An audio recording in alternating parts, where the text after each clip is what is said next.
When a possible problem is noticed in the system, an issue can be added to the mapping. Tap the Action button, then tap Create Issue. You can then either touch the map or tap My Location. A triangle icon appears on the map representing the location of the issue. Select the triangle. A photo is added showing the possible issue.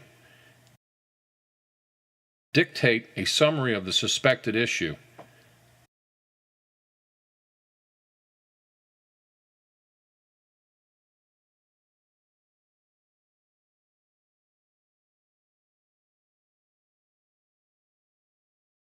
Select the type of issue from the anticipated utility list. Add assets possibly associated with the issue.